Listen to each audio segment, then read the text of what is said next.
ময়মনসিংহের তারাকান্দার এক গৃহবধূকে হত্যার অভিযোগ উঠেছে তার স্বামীর বিরুদ্ধে। পরিবারের দাবি, পরকীয়ার বাধা দেওয়ায় নারায়ণগঞ্জে পরিকল্পিতভাবে খুন করা হয় তাকে। পরে স্বাভাবিক মৃত্যু বলে মরদেহ দাফনের চেষ্টা চালান অভিযুক্ত স্বামী। ঘটনার 7 দিন পেরিয়ে গেলেও কোনো থানায় মামলা নিচ্ছে না পুলিশ। একটি পোশাক কারখানায় কাজ করতেন রাকিব ও সুমি দম্পতি। থাকতেন নারায়ণগঞ্জের ফতুল্লা এলাকায়। গত 17 জুলাই সুমির পরিবারের কাছে ফোন করেন রাকিব, জানান অসুস্থ হয়ে পড়েছেন তাদের মেয়ে। কিন্তু সেদিন রাতেই ময়মনসিংহের তারাকান্দায় শ্বশুরবাড়িতে নেওয়া হয় সুমির মরদেহ। নিহতের পরিবারের অভিযোগ, তড়িঘড়ি করে মরদেহ দাফনের চেষ্টা চালান স্বামীর স্বজনেরা। বিষয়টি সন্দেহজনক মনে হলে খবর দেওয়া হয় পুলিশে।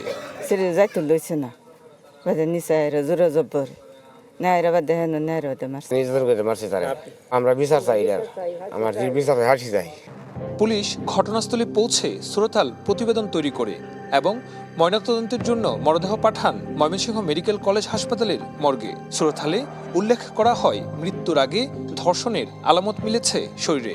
ব্যাগটা কুলচি কুললে দেই ফেরতার হিটটা লাগাই থাকলে কাজ করতাম রয়েছি, কাজ করে দিয়ে মুই দৌড় হানি আইতেছে কাইতেও না শক্ত ফিসা আর দুইটা হাতে এভাবে রয়েছে। চোখের অবস্থানটাতে এবং প্লাস ওই যে পুলিশে যে ময়নাতদন্ত করছে প্রাথমিক, এই প্রাথমিক অবস্থাটা ওই পুলিশে বলছে যে যৌনাঙ্গ দিয়ে ব্লাড বের হচ্ছে। এ নিয়ে রাকিবের বাড়িতে গেলে পরিবারের কাউকে পাওয়া যায়নি। আত্মগোপনে রয়েছেন সবাই। একটা ঘটনা যে ঘটছে এরপর থেকে কি ওনারা বাড়িতে থাকে না থাকে না? কিন্তু আজকে আমরা আর শুনছে যে আমরা সবাই আইতেছে বা সাংবাদিক আইতেছে, শোনার পর থেকেই সবাই গেছে।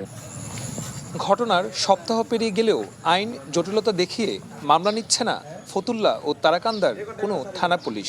পুলিশ আমাদের কোনো হেল্পই করে নাই। পুলিশে বললে যে আমরা দেখতেছি, বুঝতেছি। আমরা ফতুল্লা থানা যখন গেছি তখন আমরা আরো কঠিন রিপোর্ট পাইছি। এই মেয়েটার মারা হয়েছে 15 তারিখে রাত্রে। আমরা লাশ উদ্ধার করছি, সুরাতাল করেছি, পোস্টমর্টমের জন্য প্রেরণ করেছি এবং মামলার ঘটনাস্থল ফতুল্লা থানা এলাকায়। ওই থানার ওসি সাহেবকে মেসেজ দিয়েছি আমরা প্রয়োজনীয় ব্যবস্থা নেওয়ার জন্য। আমরা তো ডেড বডি সুরতালও করি নাই, আমাদের কাছে কোনো ধরনের কোনো কিছু নাই। এটা ওই থানায় করছে, ওই থানায় সুরতাল করছে, ওই থানায় পোস্টমর্টমের জন্য পাঠাইছে। ওই পোস্টমর্টমের রিপোর্ট আসলে তারপর আমরা মামলা নিতে পারবো। দ্রুত মামলা গ্রহণ, সুষ্ঠু তদন্ত এবং অভিযুক্তের শাস্তি দাবি করেছেন নিহতের স্বজনরা। সুলতান মাহমুদ কনিক, চ্যানেল 24, ময়মনসিংহ।